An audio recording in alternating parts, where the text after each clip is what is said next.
$300 sneakers, financed over 6 months. That's sign number 1, and it's the smallest one on this list.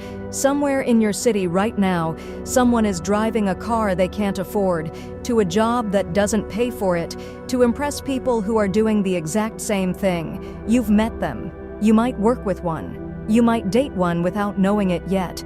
Fake rich isn't lying about money. It's a system.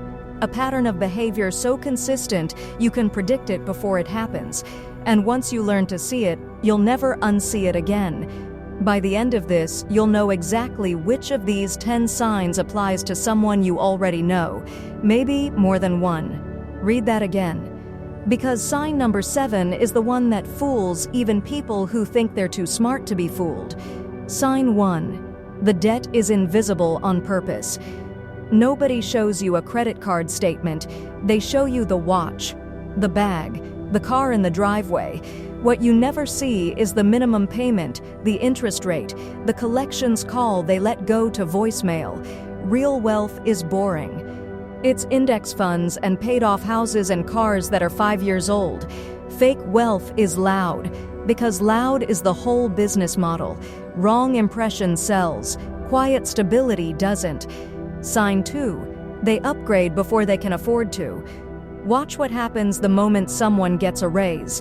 The real question isn't what they buy, it's how fast they buy it. Fake rich moves in days. New phone, new rims, new bag.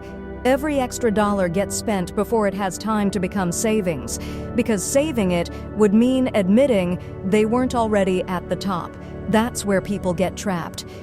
Sign 3. The language changes, not the numbers. Listen to how they talk about money, not the amount. The tone. Casual mentions of investments they can't explain. Vague references to a few properties.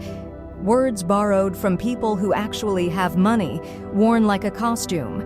Ask one specific follow-up question. Watch the story fall apart. Sign 4. They overpay for visibility and underpay for stability. 2 Part A designer jacket.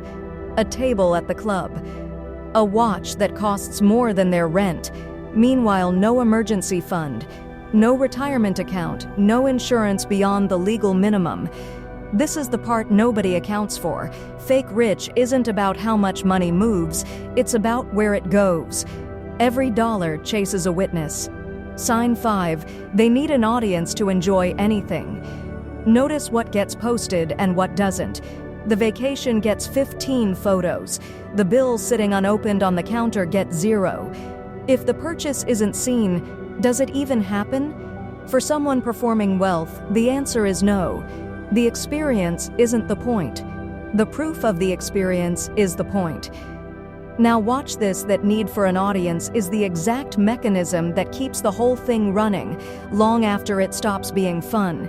This is where it changes. Here's the framework that explains every sign on this list, including the ones you haven't heard yet. It's called the proof before position rule. Real financial position doesn't need proof. It exists whether anyone's watching or not. Fake financial position is nothing but proof, because there's no position underneath it to hold the weight. Every sign so far is a symptom of that one rule, and every sign coming next is too. Sign 6. They're generous in public, tight in private. Grand gestures in front of a group. Rounds bought. Bills grabbed before anyone can reach for them. Then alone with people who don't matter for the image. Sudden, unexplained tightness. A borrowed 20 that never gets paid back. Generosity that only shows up with witnesses isn't generosity. It's advertising. Sign 7. They explain wealth using other people's stories. This is the one that fools smart people. Ask a genuinely wealthy person how they built what they have, and you get specifics: numbers, mistakes, years, decisions. Ask someone performing wealth, and you get someone else's story, borrowed and slightly rewritten. A cousin's business, a friend's crypto win, a stranger's real estate deal, now somehow part of their own biography. That sounds small. It isn't. Because it means the identity they're showing you was never built. It was assembled from other people's proof. Sign 8. Their stress shows up in the wrong places.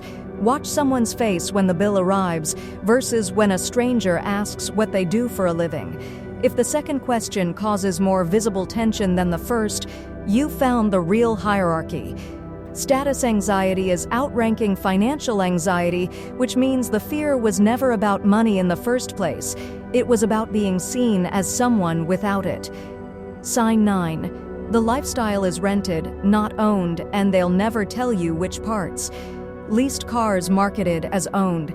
Rented venues implied to be private property. Subscription luxury dressed up as permanent wealth. None of it is illegal. All of it is designed to blur one specific line, the line between I have access to this and this is mine. That line is the entire business model.